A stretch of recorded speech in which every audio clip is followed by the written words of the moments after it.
Good morning. I am from Lokmanya Tilak School, students of class 3rd. Today we are going to start chapter number 15 Hindi में part 15 भाषा में शुरू करेंगे जिसका शीर्षक है विराम चिन्ह पंक्चुएशन। ठीक है, हेलो, Yes, ma'am. आवाज आ रही है सब बच्चों को ना मेरी? Yes, ma'am. Yes, okay ma'am. Okay Yes, okay ma'am. Okay. विराम, विराम का अर्थ है विश्राम या रुकना। विराम का क्या अर्थ है? विश्राम या रुकना। और चिन्ह का अर्थ है निशान।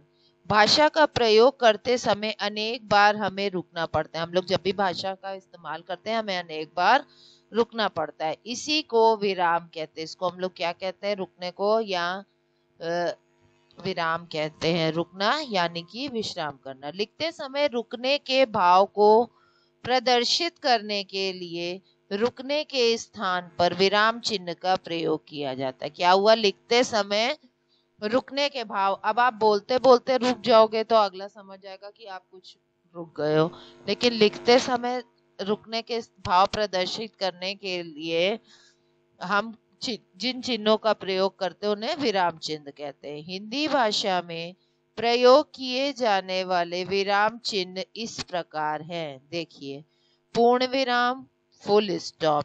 इंग्लिश में जब आप फुल स्टॉप लगाते हैं, हिंदी में पूर्ण विराम। अल्प विराम, कॉमा। अल्प विराम क्या है? कॉमा। अर्ध विराम, सेमीकोलन। प्रश्नवाचक, साइन ऑफ इंट्रोगेशन। विस्मयादिबोधक, साइन ऑफ एक्सक्लेमेशन। योजक चिन्ह, हाइफन। उदाहरण चित्र, इन्वर्टेड कॉमर्स। निर्देशक चिन्ह, डैश। कोष्टक चिन्ह, ब्रैकेट्स। लाघव चिन्ह, एब्रिवेशन। उपविराम चिन्ह, कॉलन। त्रुटिपूर्वक चिन्ह, साइन ऑफ लेफ्ट वर्ड। ठीक है। पूर्ण विराम, पूर्ण विराम क्या है? वाक्य पूर्ण होने पर पूर्ण विराम का प्रयोग किया जाता है। जैसे, मैं खाना खा चुका हूं। मीठे आम। ठीक है। अल्प विराम, अल्प विराम वाक्य जहां पर कहीं शब्द या वाक्यांश थोड़ा ठहरने की आवश्यकता है तो वहां पर अल्प विराम लगाया जाता है। जैसे, राम, लक्ष्मण और सीता वन गए। बच्चों, मेरी बात ध्यान पूर्वक सुनो। ठीक है, इसमें क्या लगा है? अल्प विराम। अब अर्ध विराम, वाक्य में जहां अल्प विराम की अपेक्षा अधिक रुकने की आवश्यकता होती है वहां अर्ध विराम का प्रयोग किया जाता है। जैसे, अवसर का लाभ उठाओ, सफलता तुम्हारे कदम चूमेगी। प्रातःकाल जल्दी उठो, कसरत करो, अच्छा भोजन खाओ, स्वस्थ रहोगे। ठीक है, मतलब ज्यादा रुकना पड़ रहा है। अब चौथा है प्रश्नवाचक चिन्ह, क्वेश्चन मार्क। जिस वाक्य में कोई प्रश्न पूछा जाता है अंत में प्रश्न सूचक चिन्ह का प्रयोग करते। जैसे, तुम कौन सी कक्षा में पढ़ते हो? तुम्हारे कक्षा के अध्यापक का क्या नाम है? ठीक है, ये प्रश्नवाचक है तो प्रश्नवाचक चिन्ह। पांचवा, विस्मयादिबोधक चिन्ह, एक्सक्लेमेशन। इस चिन्ह का प्रयोग संबोधन, हर्ष, आश्चर्य, शोक, घृणा भाव आदि प्रकट करने का संबोधन के साथ किया जाता है। जैसे, हाय राम, मैं लुट गया। आहा, हम मैच जीत गए। आहा, हम मैच जीत गए। अब योजक चिन्ह, डैश। एक छोटी सी रेखा होती है जिसका प्रयोग दो शब्द को जोड़ने के लिए किया जाता है। जैसे, माता पिता, पिता पुत्र, भाई बहन आदि। मनुष्य हंसते हंसते जीना चाहता है। उदाहरण चिन्ह, इन्वर्टेड कॉमर्स।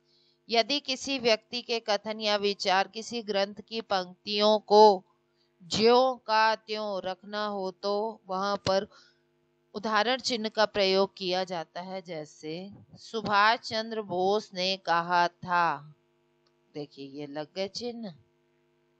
तुम मुझे खून दो, मैं तुम्हें आजादी दूंगा। रघुकुल रीत सदा चली आई, प्राण जाई पर वचन न जाई। यह कथन तुलसीदास जी का है। अब निर्देशक चिन्ह, यह योजक से बड़े होते हैं, डैश होते हैं। इस चिन्ह का प्रयोग आने वाले शब्द या वाक्यांश या वाक्य के लिए प्रयोग होता है, जैसे आदर्श विद्यार्थी में निम्नलिखित गुण होने चाहिए। ठीक है। अब कोष्टक चिन्ह, ब्रैकेट्स। सामान्यतः कोष्टक चिन्ह में वह शब्द या वाक्य रखा जाता है जो कथन से संबंध होते हुए उसका अंग नहीं होता, जैसे आजकल भ्रमण सामग्री ईटा लोहा हुआ महंगी हो गई है। अब लाघव से चिन्ह, शब्दों को संक्षिप्त रूप में लिखने के लिए लाघव चिन्ह का प्रयोग किया जाता है, जैसे डॉक्टर, संयुक्त राष्ट्र, प्रोफेसर। ठीक है, एक छोटा सा सर्कल।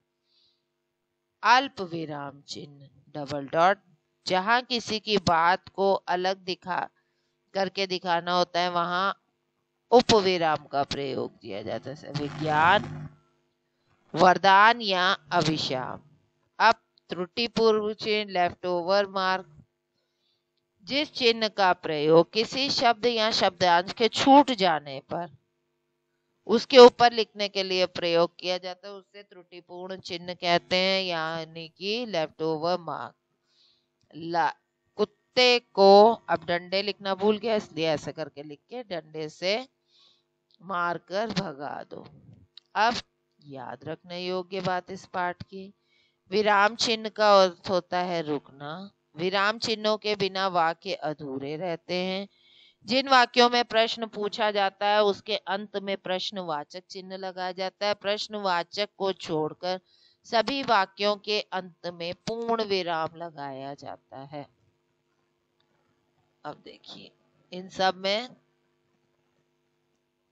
निम्नलिखित वाक्यों में उपयुक्त स्थान पर विराम चिन्ह लगाकर पूरा लिखे। क्या तुम खाना खा चुके हो, प्रश्नवाचक। इसी तरह ये है, इसको आप कर लीजिएगा।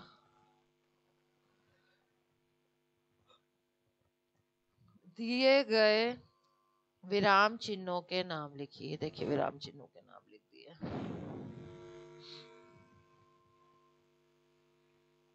ठीक है, अब क्वेश्चन आंसर की चांस है।